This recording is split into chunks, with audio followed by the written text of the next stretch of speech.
Jadi sorotan, baru sebulan menjabat PJ Heru telah habisi warisan Anies Baswedan. Bobrok dan tidak berguna, ngapain dilanjutkan?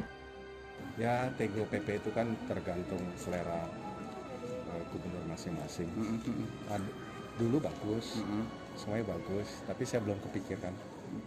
Tapi tetap masih ada berarti saat ini? Saya sih nggak ada. Oh, di sini sudah nggak ada ya Pak? Ya. Ya. Pelanggaran tidak boleh orang mengganggu, ini kan lingkungan hidup jadi terganggu. 190 pohon, bayangkan saja, tidak bisa diadili dengan satu orang. Karena Jakarta satu, ini daerah resapan, terus kemudian untuk keindahan kota, ini milik semua warga, jadi nggak boleh dengan keputusan yang seenaknya saja. Problemnya adalah di bawah Anies jumlah anggota TGUPP membengkak.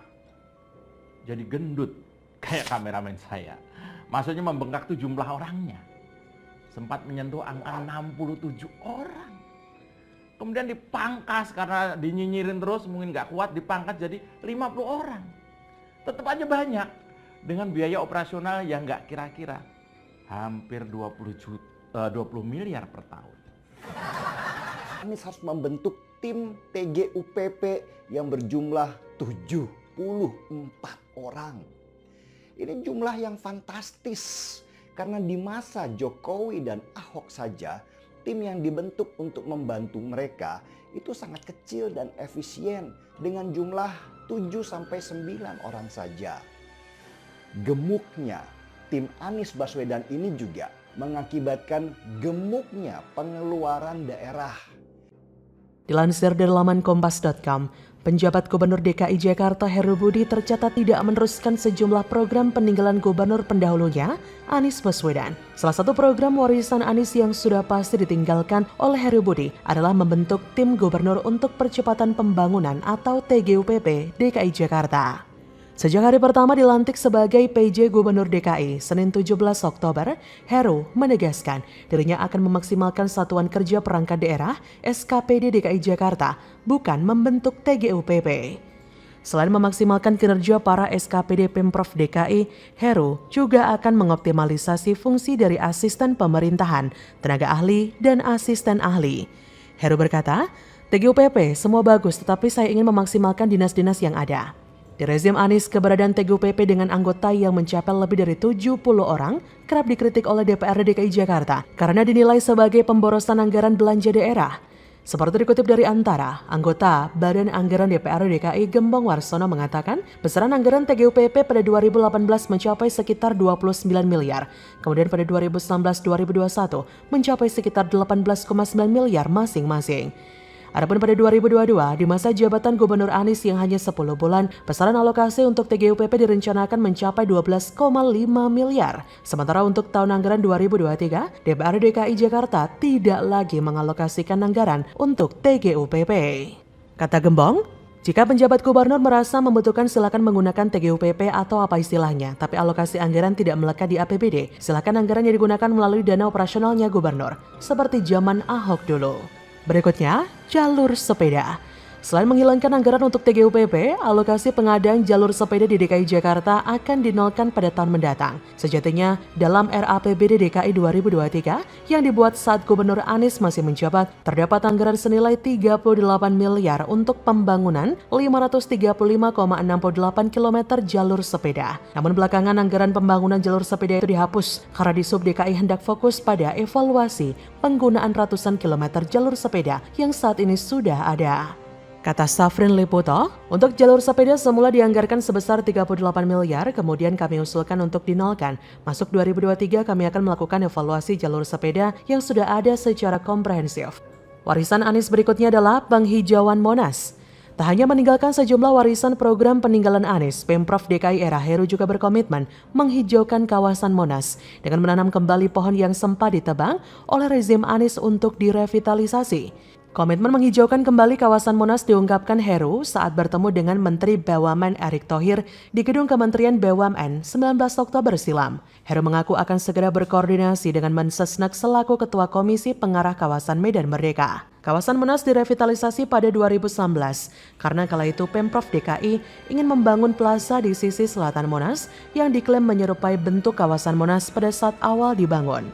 Lucunya menurut Anies tidak seharusnya pelataran sisi selatan Monas ditanami pohon. Plaza yang dibangun nantinya akan menampung kegiatan pemerintahan seperti upacara. Halah, gila benar. Demi upacara semata kok menebang ratusan pohon.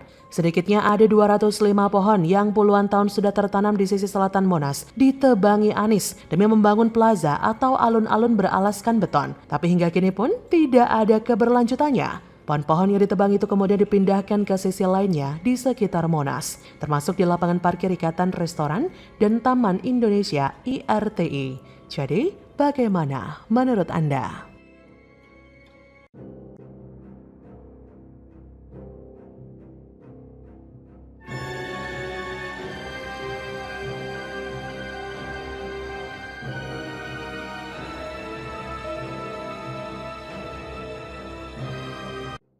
Beberapa lama Anies malah dibuka pendukungnya sendiri di skakmat anak buah Sri Mulyani. Anies dipecat karena ...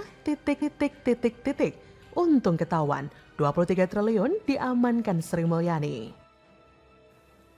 Tidak bertanya, saya ingin menjaga adab dalam hidup bernegara. Bahwa pertemuan itu adalah pertemuan menyampaikan keputusan, bukan pertemuan mendiskusikan keputusan. Dan ketika keputusan disampaikan, saya sebagai menteri di bawah presiden. 100% hak penentuan ada pada presiden. Jaga adab itu. Untuk kepanikan bagi para kadrun pendukung Anies, sebab semakin tersudutkan karena kejelekan kepemimpinan Anies seperti dibongkar dan diperlihatkan oleh Pak Heru Budi. Saya sih nggak heran kalau mereka panik, tapi malah seneng. Buat Anies Baswedan, teruslah berkata-kata walau tak berguna. Pegiat media sosial Helmi Felis membongkar alasan Presiden Jokowi memecat Anies sebagai Menteri Pendidikan pada 2016 silam. Lewat akun Twitter pribadinya, Helmi Felis menyebut bahwa alasan Anies dipecat karena membongkar anggaran bocor yang siap jadi bancakan. Anggaran tersebut sebesar 23 triliun. Menurut Helmi Felis, mantan Gubernur DKI Jakarta itu terlalu bersih sehingga berbanding lurus dengan rezim pemerintahan Jokowi. Karena Anies diindikasikan tidak memiliki pola pikir dan cara kerja yang sejalan. Hingga akhirnya Anies didepak sebagai Menteri Pendidikan oleh Jokowi kala itu. Tepatnya 27 Oktober 2014, Anies dilantik sebagai Menteri Pendidikan dan Kebudayaan pada Kabinet Kerja Pemerintahan Jokowi JK. Anies termasuk menteri yang tidak terdengar bermasalah. Gebrakan Anies baru terdengar di detik akhir saat ingin di-reshuffle. Tapi sayangnya jabatan Anies sebagai Mendikbud tidak berumur panjang. Saat itu ada 13 kementerian yang diganti oleh Presiden Jokowi. Padahal pembelaan yang diungkapkan oleh Helmi Felis tidak ada yang benar. Melihat ada narasi yang salah soal diduga sebagai tunjangan bagi guru tersebut, Kementerian Keuangan mengungkapkan fakta di balik narasi Anies menyelamatkan kelebihan tunjangan profesi guru TPG sebesar 23,3 triliun pada 2016 lalu saat masih menjabat sebagai Menteri Pendidikan dan Kebudayaan. Staf khusus Kemenke Justinus Prastowo lewat akun Twitternya @prasto menepis kabar itu. Ia mengatakan narasi yang beredar di sosial media tersebut tidak sama dengan faktanya. Menurutnya, kelebihan anggaran itu disebabkan oleh target sertifikasi guru yang disampaikan Kemendikbud ke Kemenke tak mencapai target. Padahal Bendahara Negara mengalokasikan anggaran tersebut berdasarkan data Kemendikbud, sehingga anggaran TPG ternyata berlebih alias over budget atau kelebihan bayar sebesar 23,3 triliun. Nah, jadi memang sejak dulu ya, Anies ini terlibat dengan kelebihan bayar. Menurut Justinus Prastowo, betul bahwa Kemendikbud menyampaikan surat ke Kemenke karena ada kelebihan anggaran. Hal itu wajar dan sesuai aturan, karena hanya Kemendikbud yang tahu bahwa target sertifikasi yang disampaikan tidak bisa dicapai, sedangkan anggaran sudah terlanjur diminta. Setelah ada surat dari Kemendikbud, maka Kemenke menyampaikan kepada Pemda bahwa akan mengurangi anggaran dana alokasi khusus non-fisik sebesar 23,3 triliun. Lalu, itu, kelebihan anggaran tersebut kembali dimasukkan ke APBN. Jadi jelas ya, Kemenkeu tidak akan membiarkan setiap rupiah anggaran diselewengkan, apalagi dijadikan bancakan. Dan soal kelebihan bayar itu, sudah jelas jika itu kesalahan Mendikbud pada saat itu, yaitu Anies. Karena data Kemenkeu merujuk dari data yang diberikan oleh Kemendikbud. Tapi apakah mungkin Kemendikbud seroboh itu sampai ada kesalahan data dengan total dana 23,3 triliun? Apakah ini tidak ada unsur kesengajaan? Saya menduga mantan Mendikbud Anies memberi data fiktif jumlah penerima tunjangan profesi guru (TPG) agar bisa dibuat bancakan. Namun, Sri Mulyani nggak bisa dibohongi Fargoso. Ia berhasil menyelamatkannya setelah Anies beri data fiktif jumlah penerima TPG di provinsi tertentu. TPG diberikan pemerintah sebagai bentuk penghargaan atas profesionalitasnya. Tunjangan ini diberikan berdasarkan Peraturan Pemerintah Nomor 41 Tahun 2009 tentang tunjangan profesi guru dan dosen, tunjangan khusus guru dan dosen, serta tunjangan kehormatan profesor. Dalam hal ini TGP diberikan sebesar 1 kali gaji pokok setiap bulan untuk guru yang telah memiliki sertifikat pendidik dan memenuhi persyaratan. Adapun data jumlah guru yang bersertifikasi berhak atas TPG diperoleh Kemenkeu dari Kemendikbud. Berdasarkan data tersebut, Kemenkeu menyiapkan alokasi anggarannya dalam APBN dan mengalokasikannya melalui DAK non-fisik kepada pemerintah daerah untuk dibayarkan ke masing-masing guru. Jadi catat ya, kasus kelebihan bayar diungkapkan Kemenkeu bukan Kemendikbud. Jika disebut Anies minta Kemenkeu hentikan kelebihan bayar, jelas itu omong kosong. Faktanya, data penerima TPG tidak sesuai, apalagi setelah divalidasi antara provinsi satu dengan yang lainnya. Dari sinilah data fiktif Anies terungkap hingga kelebihan 23,3 triliun. Jadi bagaimana menurut Anda?